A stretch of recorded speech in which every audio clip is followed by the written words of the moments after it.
Hello, poem coaxers, and welcome back. Welcome to my little writing shed named Gratitude.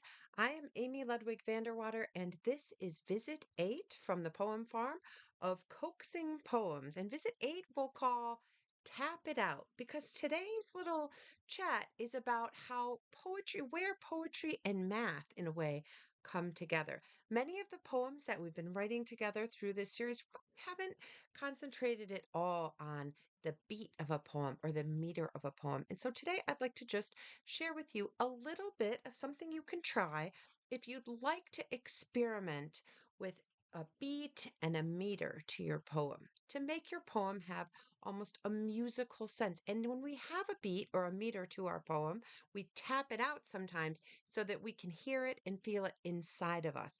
And one thing that a beat or a meter can do in a poem is it can help a person remember the poem more easily. I find I often remember poems easily because I fall into the rhythm of them. Another thing it can do is it can just really give our mouths something fun to do as we twist and turn around all of the rhythms and syllables in the lines of our poems that have a meet or a beater, a beat or a meter. So I thought that now there are all kinds of poems that use specific meters, like you may have heard. Many people have write haiku, thinking about 5 syllables, 7 syllables, 5 syllables.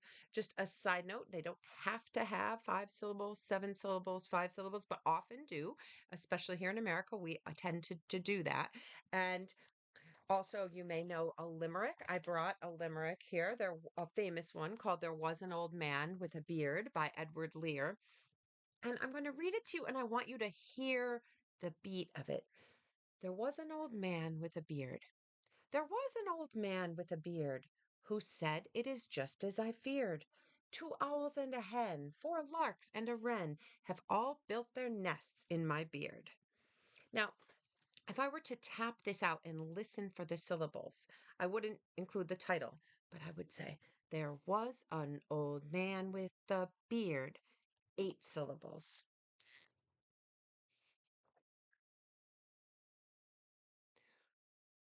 "Who said, it is just as I feared," 8 syllables.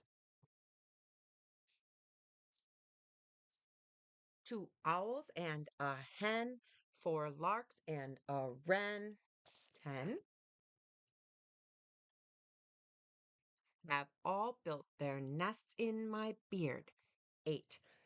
So we hear here 8, 8, 10, 8. And we also could say, oh, beard and beard are the same, they rhyme. And fear, the second line, rhymes with lines 1 and with line 4. So, but we're not going to spend a lot of time talking about that today. We're really thinking more about the meter. So we could look at all kinds of sonnets have a particular meter, and you could spend your whole life, if you want to, studying the different meters or the different beats or syllable patterns in poems. But today, I thought, an easy and interesting way to do this would be to think about songs that we know. And this is something that many poets do, and I do it too. And that is, I take a song that I know already and I count out the syllables in that song. So, "Happy birthday to you." 6. "Happy birthday to you." 6. "Happy birthday, dear Callie." 7. "Happy birthday to you." 6. So that has a 6, 6, 7, 6 syllable pattern. And if I were to tap that out, I would tap it out either on my desk or maybe even right here up on my shoulder. "Happy birthday to you. Happy birthday to you. Happy birthday, dear Callie. Happy birthday to you." 6, 6, 7, 6. If I'm somewhere with a table, I might tap it out.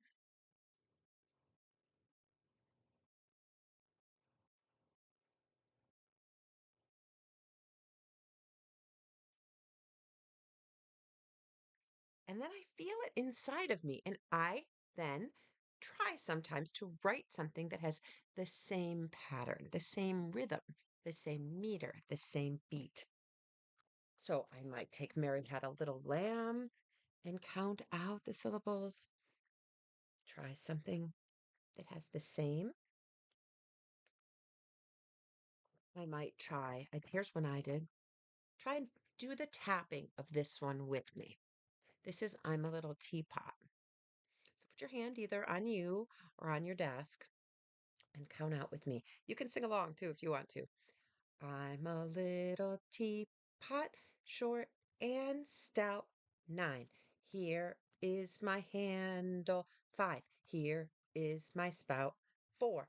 When I get all steamed up, then I shout. 9. Tip me over and pour me out. 8. So I counted the syllables here and then I said, I'm going to do one. I'm going to write a poem that you could sing to the tune of I'm a Little Teapot. And maybe a reader would sing it and maybe not. Maybe a reader just would read it. And you can see, in order to get those syllables just how I wanted them, there is a lot of crossing out here. I did also play with the rhyme. So we have stout, spout, shout, and out. And I did play with that, but one doesn't have to do that to experiment with the tapping and the rhythm. So you can see there's all kinds of scribbling here because I tried a few different songs. But here's what I have for now, and this could change. Still no title yet, but there will be. You'll see that in the actual blog post. So I'm a little teapot, short and stout. You can count with me, and you'll notice I change it a little bit, but it can still be sung along. So know that you are the writer, and you may borrow a meter or a rhythm from someone else. But of course, if you make a little change, that is up to you as long as it works for you. So here we go. Yellow faces pop up all through May. More by the sidewalk roar every day. I pick a fluffy fistful and I say, would you like a lion bouquet? So I bet you know what it's about. It's about a flower that we have here a lot, dandelions. And I I played around with where to put the word lion, and I decided I wanted the end to be last and saved for last. So this is something you can do if you want to lean on anybody else's meter, a song meter, a meter of a poem. Try it with something short first, maybe even something like Happy Birthday to You that has, or Mary Had a Little Lamb that has a lot of repetition, because then you can keep that repetition. So if I Mary had a little lamb, 1, 2, 3, 4, 5, 6, 7, little lamb, 1, 2, 3, little lamb, 1, 2, 3, Mary had a little lamb, 1, 2, 3, 4, 5, 6, 7, 1, 2, 3, 4, 5, 6, its fleece was white as snow. I can repeat, if we have little lamb, little lamb, little lamb, I can repeat my line too. But it makes it a little easier for a first try. Moon is shining high in sky, high in sky, high in sky. Moon is shining high in sky. I sing this song to moon. So I enjoy doing this very much. Sometimes I start writing a poem with an idea, and sometimes I actually do choose a meter of someone else's poem or a well known meter that many people use or a song. And I say, I'm going to start here. I'm going to count the syllables.